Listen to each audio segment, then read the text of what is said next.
let's say there's somebody out there that's listening that's interested in,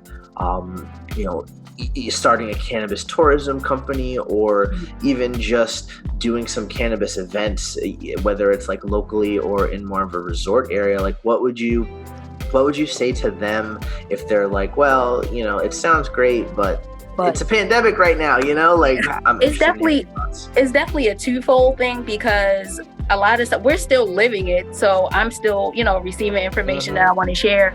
But like you hinted towards, I wrote an ebook about entering the industry because, like I mentioned in some of my like posts or interviews, I need help. It's a huge I don't mind sharing. I'm not one of the type of people that I get to a certain level and then I kind of kick the ladder over, or I don't want to share, or I want to share for like an exorbitant amount of money, and I don't, because it's enough room for everybody. It literally is just not being a cannabis space, but in the travel space. And then you have the best of both worlds. It's fun, but I also want to warn you, it's not easy.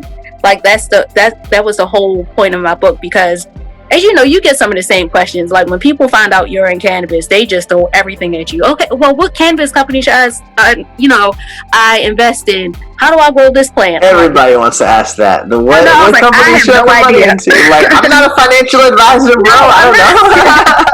Like, I don't know, but I know that these are I get these frequently asked questions. So I'm like, well, you need to do a frequently asked question for your industry, for your lane.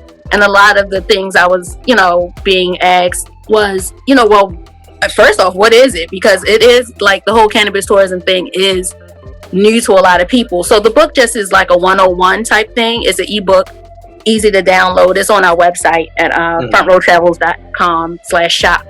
But the book covers, so like what is cannabis tourism, the places that you can actually, visit and or live in. If you live in some of these adult, use states or even medicinal, you can really, get a good foot in the industry, in the door of the industry by doing, not just travel agent, but I list like 8 or 9 other ways that you can enter through cannabis tourism. So you have your cannabis chef, you have I call it the cannabis connoisseur. So like if you've kind of been, your city. I know Baltimore. I know, where to go, and I feel comfortable sending people with, certain recommendations.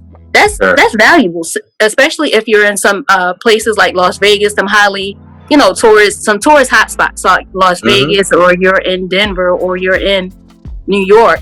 People really are seeking comfort and safety, and this is just during general times. Yeah, that's such a great angle. In a second. Great. This is great. Keep going.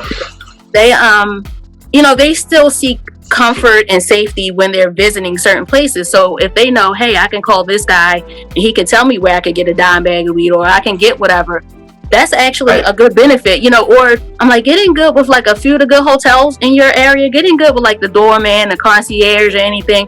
Believe me, when you go out of town, and just being a traveler, when you go out of town, those front doormen and the concierge, they know where to get everything. And everything.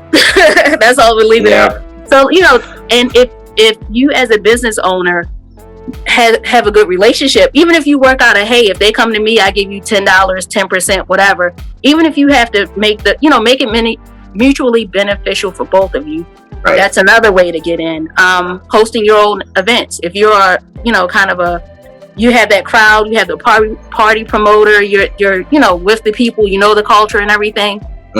Start hosting, cannabis friendly events or 420 friendly events. You don't necessarily have to provide the actual product, but just having a safe space for people to consume without being harassed from other people, from the neighbors, from police. That's like a big missing piece in a lot of a lot of cities, even with it being recreational in some spots. Just because it's recreational don't mean you can publicly consume together. You kind of got to have it at your house. So maybe you do have a property, and that's another one. If you have a rental property or some sort, turn it into a cannabis friendly space. You have to do your research and vet and kind of be a good neighbor, I would say. Post-pandemic, that's a little tricky. I always give the disclaimer, you want to, abide by your local, federal, or state laws and anything like that. I'm going to just leave it at that. We all see the, we all see on social media the 100-person party that got out of hand or whatever else. My disclaimer: keep it small, keep it legal, keep it off of social media. Yeah. You have to realize with the pandemic, it's kind of like a double-edged sword. You want to get the word out, but then you don't want to get the word out either, because then it balloons into this whole other ordeal that might get out of control. So we've just been doing private events of like 10 or less people, a bunch of virtual, like you mentioned. I don't know if you mentioned the virtual game nights. I host those for next year. I know at least the first quarter one, like January, February, March, we're going to do some St. Patrick's Day stuff, some Valentine's Day stuff. Try to make it all as virtual as possible. And will those those St. Patrick's and Valentine's events, you're planning on those virtually as well? Yeah, definitely the Valentine's. It's going to be like a couples cooking class. Last year, Chef Jazz and I from Green Panther Chef, we did a really good in person, like right before everything got shut down. We had about way more people than we should have, but it was this was pre-COVID, so it was like 20 couples, and everybody had like their own little station, and meeting together, and it was at a local club that I like, and they had drinks. We had like this whole 4, 5, 7 course meal, but it was so hectic. Like, have you ever had to like teach 20 people how to cook? 2 people teach 20 people how to cook, so I'm behind like everybody's at different stages. It was so much work, but it was so much fun.